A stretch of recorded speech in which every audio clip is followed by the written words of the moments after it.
سبحان اللہ و بحمدہ رزق کا انمول وظیفہ۔ بسم اللہ الرحمن الرحیم۔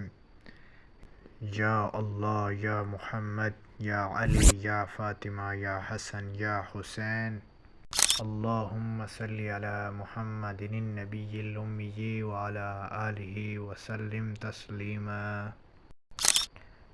رزق کی کمی اگر آپ کے گھر میں ہے تو آپ یہ 5 وظیفے روزانہ کی بنیاد پر کر لیں، انشاءاللہ آپ راتوں رات امیر ہو جائیں گے۔ لیکن اس وظیفے پہ عمل کرنے سے پہلے آپ کو اللہ کی بارگاہ میں نماز کا پابند ہونا پڑے گا، اور رب کی بارگاہ میں دن میں 5 مرتبہ اللہ کے حضور سجدہ ریز ہونا پڑے گا، جس کی وجہ سے آپ کا وظیفہ کامیاب ہوگا۔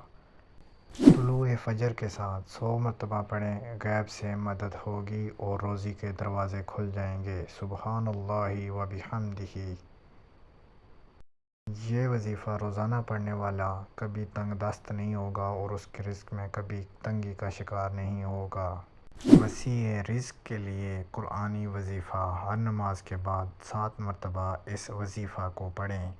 سورہ آل عمران کی 26ویں اور 27ویں آیت۔ رزق بارش بن کر برسے گا، دولت کے پہاڑ اور رزق کا ڈھیر ہوگا۔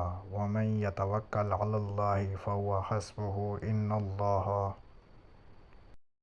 ہر نماز کے بعد یہ کلمات پڑھنے کا اہتمام کریں، دولت گھر سے بھر جائے گی۔ اللہم صلی علی محمد عبدک ورسولک وعلی المؤمنین والمؤمنات والمسلمین والمسلمات۔